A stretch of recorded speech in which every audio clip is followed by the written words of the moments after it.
Hi, I'm going to explain how to do CPR on a large dog and also explain about small dogs and cats as well. First of all, you would make sure your animal is not breathing, and you would lay it on a flat surface on its side. You would check the airwave to see if there's anything stuck inside its mouth. If you see something, you would use the tongue to try, you would pull the tongue, so you would try to get the object out of the mouth. If that didn't work, you could use your finger to try to scoop it out of the mouth. You would lie its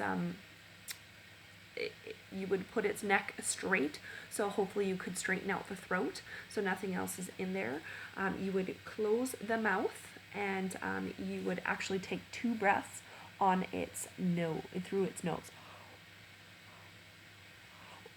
You would want to be doing 10 breaths per minute, which would mean every 6 seconds.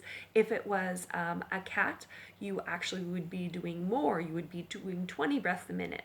So that would be potentially every 3 seconds. As far as this part, you would hopefully have 2 people in your team. So you would have somebody doing the breathing while you're able to work on doing the chest compressions.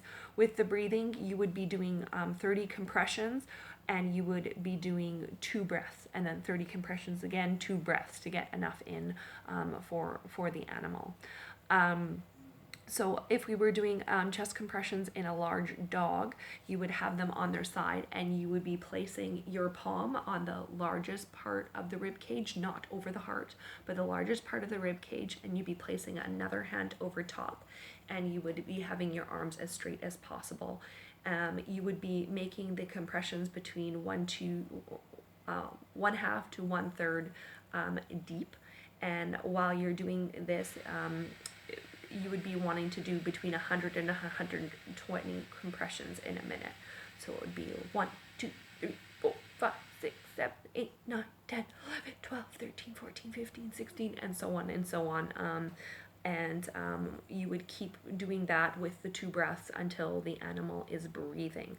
As far as a small dog and cats, you would actually be placing the palm of your hand over top of the rib cage, over top of the heart, and you'd be placing the other hand on top and doing the same type of compressions. It just depends how big the animal is how deep you need to do the compressions. The same with the breath. You would only want the chest to expand. You don't want to blow too hard because it could damage the animal. But for smaller animals, obviously you need less of a breath. For bigger animals, you need a bigger breath. And you would be changing this cycle every 2 minutes. Somebody who is doing the chest compression should be getting a break, and somebody else should be coming in because it is quite demanding. So for smaller dogs and cats, you would be putting your palm over top of the rib cage, over top of the heart, and doing your compressions there. If it was a puppy or a kitten, you would be using a thumb on one side of the chest and all your fingers on the other, and you would be doing the compressions that way. Thanks a lot.